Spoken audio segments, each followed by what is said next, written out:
آج ان کھوکھلے نوجوانوں کو میں دیکھ کر حدیث یاد کرتا ہوں جس میں میرے آقا نے فرمایا تھا کہ تم جوانوں کو بوڑھا دیکھو گے، کچھ نہیں کر پائیں گے۔ میرے آقا صلی اللہ علیہ وسلم فرماتے ہیں قیامت کے قریب ایک زمانہ ایسا آئے گا تم دیکھو گے کہ جوان بوڑھے نظر آئیں گے اور بچے جوان نظر آئیں گے، چھوٹے بچے جوان نظر آئیں گے اور جوان لوگ بوڑھے نظر آئیں گے۔ اور یہ پریکٹیکل آج دیکھنے کو مل رہا ہے۔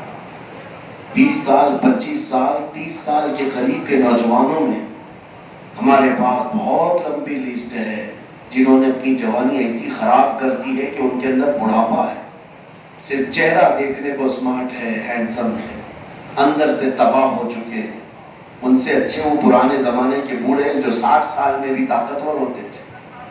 آج ان کھوکھلے نوجوانوں کو میں دیکھ کر حدیث یاد کرتا ہوں جس میں میرے آقا نے فرمایا تھا کہ تم جوانوں کو بوڑھا دیکھو گے، کچھ نہیں کر پائیں گے، اور پھر بچوں کو حضور فرماتے ہیں وہ جوان نظر آئیں گے۔ یہ بھی ہم نے آج کے زمانے میں دیکھا، 4 سال کا بچہ وہ باتیں جانتا ہے جو ہمارے زمانے میں 35 سال کا لڑکا نہیں جانتا تھا۔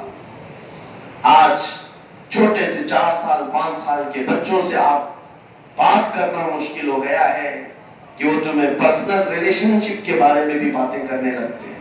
شہروں کے حالات ہم نے دیکھے، چھوٹے چھوٹے سے بچے جن کے بالغ ہونے میں بھی ابھی وقت باقی ہے لیکن وہ بے حیائی کی باتیں کھلے طور پر کرتے، ایسا لگتا ہے کہ وقت سے پہلے یہ جوان ہو چکے۔ یہ قیامت کی نشانیاں ہیں، یہ قیامت کی نشانیاں جو ہمارے گھروں میں آج آ چکی ہیں۔ اے نوجوانوں، تمہارے پاس وقت بہت کم رہ گیا۔ اگر تم 20 سال 25 سال کے ہو تو ایسے سورج تیزی سے نکل رہا ہے، تیزی سے ڈوب رہا ہے، تم کو کیا لگتا ہے کہ آج 6 بجے نکلا شام 7 بجے ڈوب گیا؟ نہیں، ہر دن تمہاری زندگی کی ایک ایک گھڑیوں کو ڈبوتے چلا جا رہا ہے، تمہیں بہت تیزی سے بڑھاپے کی طرف لا رہا ہے، اور وہ وقت ان قریب آنے والا ہے، ان قریب، جب ملک الموت بالکل تمہارے سامنے آ کر کھڑا ہوتا ہے، موت کا فرشتہ جس سے کوئی بھی بچ نہیں سکتا اور چھٹکارا بھی نہیں۔ اسی لیے نبی پاک صلی اللہ علیہ وسلم نے فرمایا اپنی زندگی کو غنیمت جانو موت آنے سے پہلے۔ میں نے ایک حدیث پڑھی حضرت سفیان ثوری رضی اللہ تعالیٰ عنہ کی، ایک چھوٹی سی بچی اپنے باپ کے جنازے کے ساتھ روتی ہوئی جا رہی تھی، 8 سال کی بچی تھی، اس کے باپ کا انتقال ہوا، جنازے کے پیچھے پیچھے روتی جا رہی تھی اور یہ کہتی جا رہی تھی کہ آج ہمارے گھر پر کتنی بڑی مصیبت آ گئی، ہمارے باپ ہم سے دور ہو گئے اور میں بچپن میں یتیم ہو گئی، میرے گھر پر آج بڑی مصیبت آئی۔ بچی رو رہی تھی۔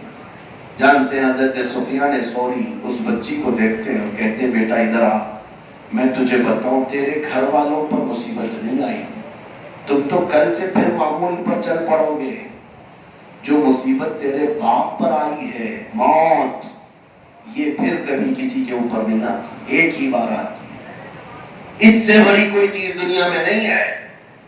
تمہارے گھر پر کیا آئی؟ آج مرا غم کرو گے، کل سے کھانا پانی کا پہننا سونا سب شروع ہو جائے گا، تم تو معمول پر آ جاؤ گے، لیکن اس کی زندگی ختم ہو چکی ہے، اس پر جو چیز آئی ہے تیرے باپ پر وہ سب سے بڑی مصیبت ہے۔ پھر وہ بچی قبرستان تک گئی اور اپنے باپ کو دفن کر کے جب آئی، دوسرا دن تھا، صبح کے وقت حضرت سفیان ثوری قبرستان میں تھے، تو یہ چھوٹی سی ننھی بچی اپنے باپ کی قبر کے پاس بیٹھ کر رو رہی تھی، کہہ رہی تھی ابا جان آپ بیمار تھے، میں رات کو دوائیاں لا کر دیتی، آپ کا بستر میں بچھاتی، آپ کو اوڑھنا میں اوڑھا دیتی، اور کھانے کے لیے میں لے آتی، کل کی پہلی رات گزری ہے، کیا کسی نے آپ کو دوائی پوچھی؟ کیا کسی نے آپ کا بچھونا بچھایا؟ کیا کسی نے آپ کو اوڑھنا دیا؟ کیا کسی نے کھانا پوچھا؟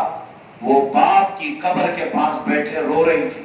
سفیان ثوری گئے اس بچی سے کہتے ہیں بیٹا اب اپنے باپ سے یہ مت پوچھ کہ کل دوائی کس نے دیا، کل کھانا کس نے پوچھا، اب یہ پوچھ اپنے باپ سے بابا جان کل ہم نے جو کفن پہنا کر بھیجا تھا فرشتوں نے اسے سلامت رکھا یا چھین لیا؟ کہیں ایسا تو نہیں کہ ننگا کر دیا وہ قبر میں اعمال کی وجہ سے؟ اب یہ پوچھ اپنے باپ سے کہ بابا جان کل تک ہمارے ساتھ موجود تھے، جسم سلامت تھا، کل ایسا تو نہیں کہ بدعملیوں کی وجہ سے رب تعالیٰ نے چہرے پر اور آنکھ اور ناک پر بچھو چھوڑ دیا۔ یہ پوچھ اپنے باپ سے، موت کے بعد جو حالات آنے والے ہیں عزیزان گرامی وقار، اس کی تیاریوں میں کیا ہم میں سے کوئی مصروف ہے؟ آج ہم میں سے کوئی مصروف ہے؟ ہم میں سے کسی کو یہ خبر نہیں کہ ہماری موت اب کس شام کو لکھی ہوئی ہے؟ ہم میں سے کون اب ان صفوں کو خالی کر کے جانے والا ہے؟ یہ ہمیں پتہ نہیں ہے، لیکن ہم جیتے ایسے ہیں جیسے لگتا ہے 100 سال کی ہمارے پاس گارنٹی موجود ہے۔ ہر کوئی اپنی شادیوں کی فکر تو کرتا ہے، اپنے گھر کی فکر تو کرتا ہے، لیکن جس تنہا وادی میں برسوں سونا ہے اس قبر کی فکر کیوں نہیں کرتے؟ کیا یہ ہمارے جینے کے سلیقے ہیں؟ آج کیا ہم نے گناہوں سے اپنی زندگی کو ایسا داغدار کر رکھا ہے؟ مجھے ایک بات یہ بھی یاد آتی ہے، میں آپ کو اس لیے کہہ رہا ہوں کہ زندگی کو غنیمت جانو موت سے پہلے۔ ممبئی شہر کی بات ہے، ابھی وہ حاجی صاحب قبلہ موجود ہیں، بڑے پرہیزگار، بہت اللہ نے نوازا مال سے، تو پیسے بہت آئے، ایک ہی بیٹا تھا، اس کو اچھا پڑھایا، گورنمنٹ میں پڑھایا، اور بچے کے پڑھانے میں اتنا مصروف ہو گئے کہ اس کو انگلینڈ تک بھیجا، آکسفورڈ بھیجا تھا، اور لڑکا ان کی 25 یا 26 سال کی عمر کا تھا، بون کینسر ہو گیا، پتہ ہی نہیں چلا۔ بہت اچھا ٹیلنٹڈ لڑکا تھا، نوجوان، اور اتنی جلدی کینسر ہوا کہ پتہ ہی نہیں چلا۔ 6 مہینے صرف علاج، اور اس کے بعد یہ جو بون کینسر ہوتا ہے ہڈیوں کا، ہڈیاں گل جاتی ہیں، ہڈیاں گلنے لگتی ہیں، جسم ٹوٹ جاتا ہے۔ واپس اسے انڈیا لایا گیا، یہاں پر ڈاکٹروں نے جواب دے دیا لاسٹ سٹیج پر ہے، بہت کم دنوں کا مہمان ہے۔ باپ بہت روتا دھوتا رہا، اب بھی موجود ہے بوڑھا باپ، حاجی صاحب ہے۔ مجھے وہ بات تقریباً 8-10 سال پہلے کی ہوگی، دل پہ ابھی بھی لگی ہوئی۔ آخری وقت چل رہا تھا اس نوجوان کا، ایک دن اس نے اپنے باپ سے کہا، ابا میری 10ویں کی مارک شیٹ، میری 12ویں کی سرٹیفکیٹ، اور جو فلاں فلاں حصوں میں نے کھیلوں میں فلاں مقابلوں میں جو حصہ لیا، شیلڈ ملے، انعامات ملے، وہ کہاں ہے؟ باپ نے کہا بیٹا سب میں نے سنبھال رکھا ہے، 10ویں کی بھی ہے، 12ویں کی بھی ہے، تیرے کالج کی بھی، یونیورسٹی کی بھی۔ کہا بیٹے نے میں دیکھنا چاہتا ہوں ایک بار، میں جا رہا ہوں دنیا چھوڑ کر، میری وہ جو کچھ بھی پڑھائی ہوئی ہے اس کی سندیں، مارک شیٹ مجھے ایک بار دکھاؤ۔ باپ تجوری کھول کر لایا، الماری میں سے وہ مارک شیٹ، اس کی سندیں، سرٹیفکیٹ لا کر دیا، کافی تھی، اس میں شیلڈ بھی تھے۔